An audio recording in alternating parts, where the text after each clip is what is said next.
Hello again everyone, this is Vincent and this is episode 2 of the Particulars Let's Play. So we'll just begin where we left off with chapter 2. Alright, something I forgot to tell you last episode is just a game feature. If you are really close to being annihilated by your antiparticle, you'll hear a very distinctive sound effect which I cannot record unfortunately, and your particle will also flash red. That's just a tip.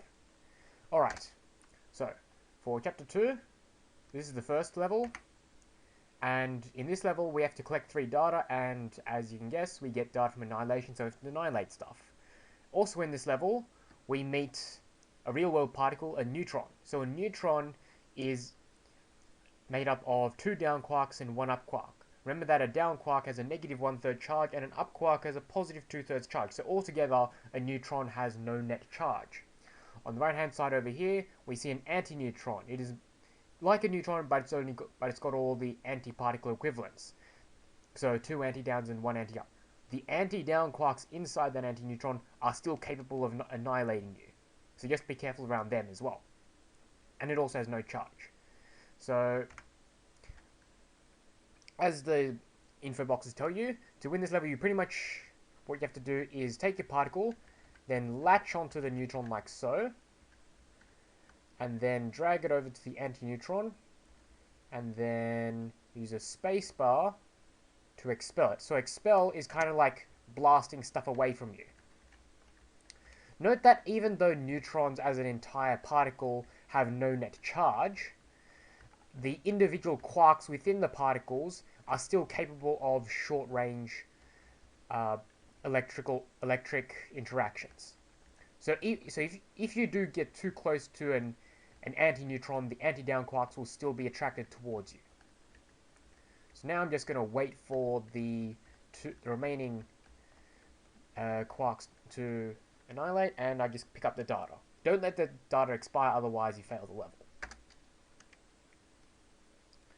Alright, so in this level, again we have to collect lots of data, and we have a time limit of 60 seconds. Pretty much as you can see here, we see 6 neutrons spawning and 6 anti-neutrons spawning, and there's plenty of stuff to annihilate. Just grab a neutron, fling it towards the anti-neutrons, and then just blast it away. And then just pick up all the data.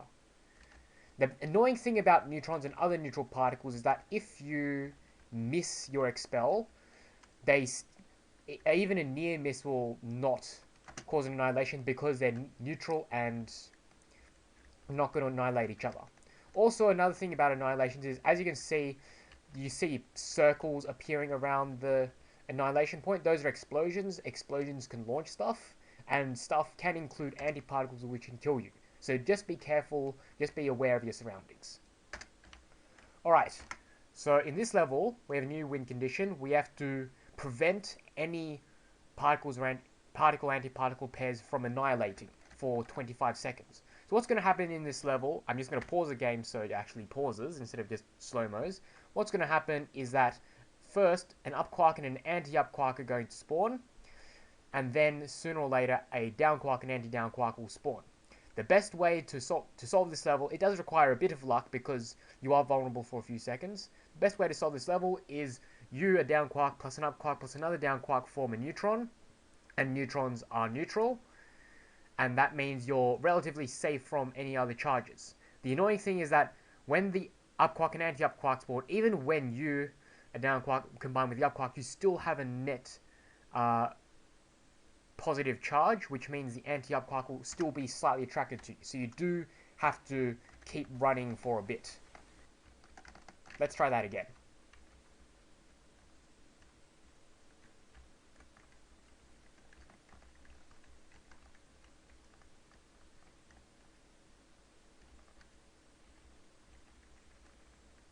Alright. Note that 2 down quarks and 2 anti-down quarks spawn, 1 up quark will also spawn. So when you combine with that neutron, you will still have a net slightly negative charge. If you're lucky, the 2 anti-downs and the 1 anti-up will combine to form an anti-neutron, and then that's completely safe as well. Alright, first of all, I'll just head over to the right hand side over here because it's a lot safer.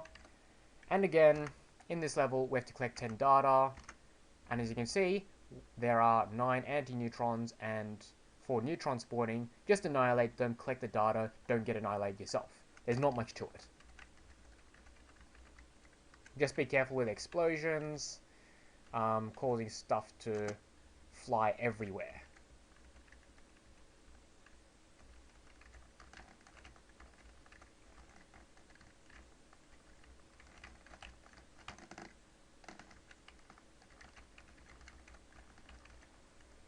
Just be careful not to let too much data expire, otherwise you will fail the level.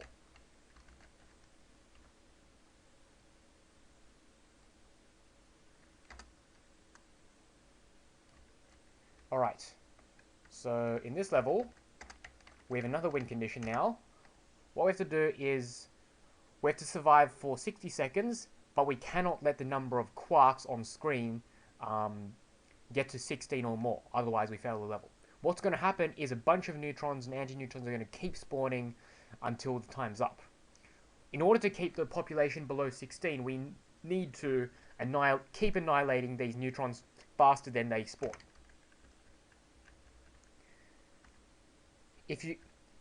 So it's like the first level, just drag it over, expel it in its general direction,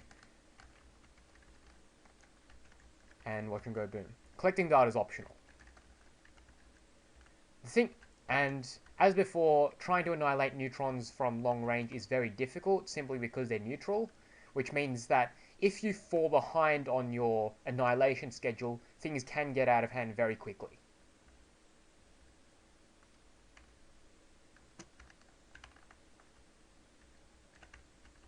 Oh cool, that explosion just launched the anti-neutron in that general direction. Another thing about these population control levels is that if stuff is about to spawn which would take you over the limit, you'll see a warning kind of thicker bar around this circle in the middle. The circle in the middle shows you what fraction of the limit you've reached in terms of population. Alright.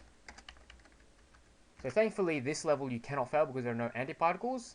What we have to do in this level is we have to put a down quark in each of these 3 corners simultaneously.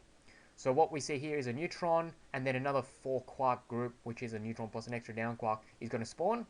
So how I'm going to solve this level is, first of all, I'm going to use my negative charge to push this group, which is also negative, up into the top left-hand corner. And then I'm going to latch onto the neutron and drag it down over here. And because you yourself are a down quark, you can also sit inside one of these corners, and it also counts as deliver a down quark. So I'm just going to push that into the top left corner, and hopefully it doesn't jump back out.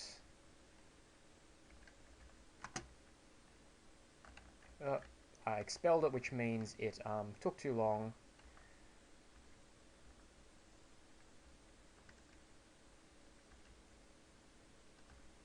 Or you can do that as well. There's plenty of down quarks to play around with.